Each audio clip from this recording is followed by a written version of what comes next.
you get the phone call, that dreaded phone call from your child's school that a parent-teacher conference is in order. Well, this morning we are going to talk about how to have a solution-focused meeting between you, the parents, and or maybe you, the teachers. Here with all that with some good advice is Dr. Russell Sabella, Ph.D. in counseling. You've been through some of these heated, dreaded, unwanted situations before. Well, I have. I've observed quite a few, and I think I've been in one or two myself. And so it's our 5th, 6th week of school, and it's probably right about now where teachers and others are starting to call home to get the parents' help, as well as the students. So you get that call, do you assume that it's something bad, that my kid has misbehaved or is flunking out of school or something is not right? Well, unfortunately, most of the time it is. You know, we encourage teachers and parents to have ongoing conversations, especially when their child is doing okay. However, because of time and resource issues, oftentimes it's not until they get off track that the dreaded call comes in.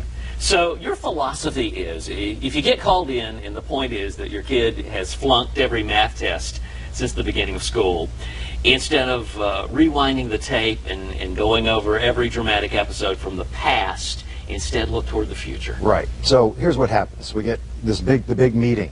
We get parents and teachers, and oftentimes more than one teacher, sometimes the child. And what typically happens is they play the explain and blame game.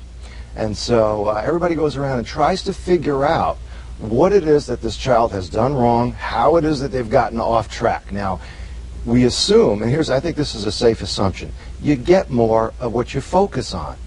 And so what ends up happening is, instead of being helpful, we have just now more clearly described and defined what the child is doing wrong, which is not real helpful to getting them back on track. So what I'm encouraging parents, teachers, and kids to do is to do something a little bit differently. And that is to go back and look for the exceptions. The child was not always messing up.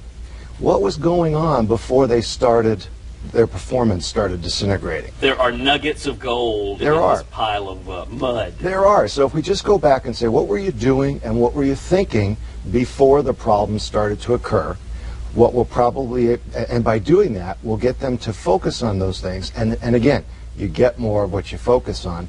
That is more likely to get them back on track than trying to figure out what went wrong. So you believe that highlighting past progress will pave the road toward future progress? Exactly. I think we can help kids behave their way into a new way of thinking, as well as think their way into a new way of behaving. One of the words that you like to use is partnership between the parent, the kid, and the teacher. What is this partnership, and how do we establish it? Right. That's a real important. It's kind of like the 3 legs of a chair. If you take one of those legs away, the chair falls over. You need kids, you need parents, and you need teachers and other educators. Now, here's one of the important parts about that partnership. Everybody has to be committed, and everybody has to take responsibility for the parts of the situation that they control. And so, parents have to be able to say, okay, before my child was messing up, what is it that I was doing that was helpful at the time? Also, by the way, I think that they have to act as if. And so we've got parents who are so frustrated with their children, they'd rather not even help them with their homework or talk to them. And what we're having to tell them is, instead of reacting that way, respond according to what you want to have happen. If you want your child to do more homework, then help them with their homework, no matter how frustrated you are. You believe in being responsible, and you also believe in being realistic and knowing that there's only so much you can control, and that would be you. Exactly. And so rather than trying to control our kids, help them to better control themselves, and then everyone else takes control of the parts that they are responsible for. You believe in acting instead of reacting. Our natural tendency, especially when you go into the conference and the teacher says, or what you hear or your perception is the teacher or principal saying, your kid is doing this and your kid is doing that. So you get a little bit defensive. Right. And so what I'm encouraging parents to do is to set this up as if this were part of a corporation and set up quarterly meetings. Look at the progress, okay? Businesses look at profit, we look at achievement.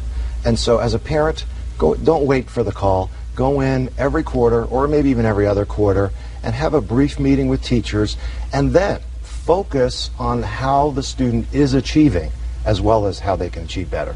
Saving a lot of parent-teacher conferences is what you're able to do for us this morning, and the school year will be a little smoother and a lot better for everybody in the partnership. Right. Dr. Richard Sabella. Yeah, it's a little bit more of a stress-free process. I think so. Thank you for helping us out. My pleasure. If you want more information about this segment, just go to our website. There it is, fox4morningblend.com.